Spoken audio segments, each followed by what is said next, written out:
nabanggit, laban din po kami sa ICI. Dapat po i-abolish na yan because that is unconstitutional. Yan po ay karagdagan lamang doon sa effort nila na pag-dribble para pahabain, patagalin yung proseso. Eh, ang mga may kaso, yung mga maliliit, yung magnakaw sa tindahan, madali, kulong agad, tapos ano. Pero ito, malakihan, hindi magalaw. Meron ang president dito noong January 13 kung ilan ang umapil sa panawagan ng Iglesia ni Cristo, and the range of the estimates, walang nag-estimate ng below 1 million. The range of estimates is 1 billion and above. Some 2 million, some 3 million.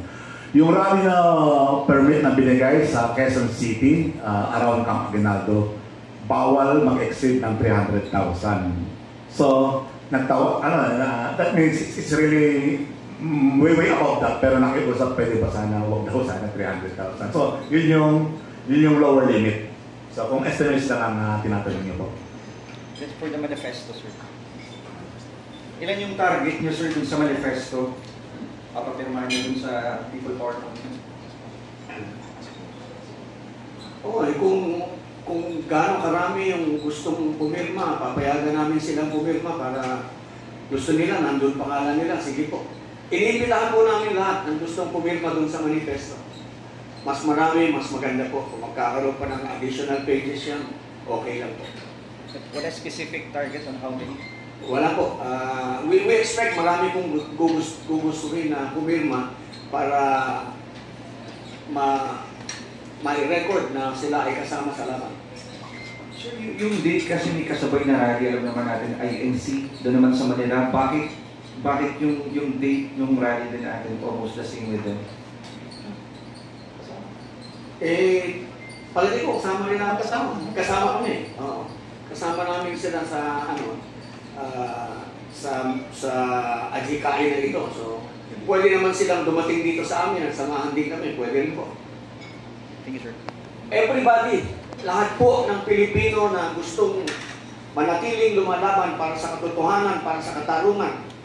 Kasi tingnan nyo po, ako nag-ingit-ngit ako tatay ako Imagine mo makita mo yung anak mo lumulutang sa baha.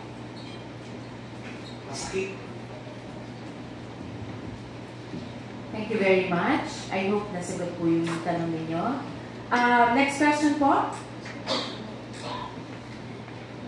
Yes, sir. Sir, si Chino po ng GMA7. So, kasama ba sa panawagan for accountability would be the resignation of the President? Kasi parang yan ang nagiging common theme during the rallies. Are you calling on yung natural succession under our Constitution? Napalitan na yung Presidente kung wala namang nangyayari. Yung po sigurong panawagan na mag-resign yung Presidente, hindi manggagaling sa UPI. Pero kung yun ang magiging panawagan ng ating mga mamamayan, panawagan na po ng Pilipino, sambayan ng Pilipino yun. Kasi ganito po sa ibang bansa, pag na-involve ka sa corruption, on the same day magre-resign ka Kung hapon yan, mag-aharakiri pa dito sa atin, pakapala ng mukha, pinagtatakpan pa ng mga kasamahan nila. Sir, what can you also say being a former military? Parang may guidelines daw ang military ngayon when it comes to attending the rallies na darating, no? End of the month, and then itong tatlong days na successive na mga rallies. There are guidelines daw, no, na parang hindi, walang intindi ko, hindi totally free dahil because of yung mandate and then pupuli ng mga sundalo.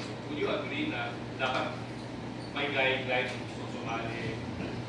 Kung may guidelines po na in-issue yung higher headquarters, sundin po nila yun dahil yun ang utos ng higher headquarters bilang isang sundalo. Pero bilang isang mamamayan, ito po yung matagal ko nang gustong ipaliwanag masyadong na-abuso itong apolitical, non-partisan statement. Kahit na yung ating mga rules, yung ating mga batas na sinasabi, hindi pwede. Mas na-abuso ito dahil katulad ng nakaraang eleksyon, yung non-partisan, apolitical. Pagka nasa poder, pagka nasa partido, okay lang yung gobyerno, yung kawani, magkampanya, pero pagkakalaban ng incumbent, hindi pwede. See? So, yung apolitical, I do not believe, ako personally, I do not believe na dapat gamitin because every one of us is a part of a political unit. So, you cannot be apolitical because you are in yourself a political unit. Yung partisan po siguro, yes, hindi pwedeng partisan politics. Pero bilang isang Pilipino, kung ikaw ay nag-exercise lamang ng iyong karapatan bilang mamamayan, hindi po pwedeng sigilin yun dahil you will already contravene the Constitution. And this is something I think needs to be clarified also doon sa mga nag-a-advise against participation. Because if you are a soldier, if you are a policeman, you are no less than a Filipino just because you wear the uniform. Hindi ko po sinasabi ko sinasabi ko po sundin nila dahil yun ay utos ng higher headquarters. Pinapaliwanag ko lang po para din siguro malaman nila na yung mga naka-uniforming yan does not make them less of a Filipino just because they wore the uniform. They still have their rights. And you cannot curtail that. Yung mga ganyan. Minsan meron kampanya meron kaming pinapaliwanag. Hindi pa ako nagsasalita, pinagbabawalan na ako. Huwag mong banggitin yung pangalan ng mga kandidato. Kailangan kong papaliwanag ko at meron akong papanggitin kandidato. Pinagbabawalan na ako, hindi pa ako nagsasalita. That is prior restraint. You cannot do that. You cannot violate constitutional rights. That's precisely one of the things that we are fighting for. Maraming salamat po. Sir Chino. Next question, ma'am.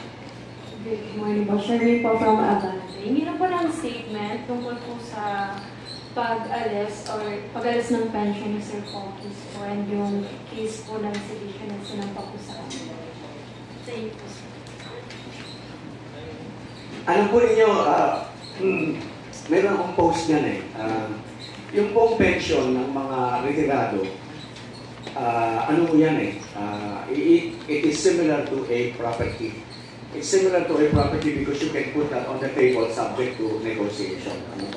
And such being the case, dahil it is property, yung ating provision sa Constitution na you cannot deprive anyone of life, liberty, or property without due process of law. Hindi po pwedeng unilateral, hindi po pwedeng arbitrary, hindi pwedeng capricious. Dadaan po yun sa proseso. Pero meron pong batas na nagsasabi na pwede itong i-report. Pero after due process. Thank you very much. Next question. Meron pa po bang gusto magtanong mula sa press natin? Mula sa mga vloggers?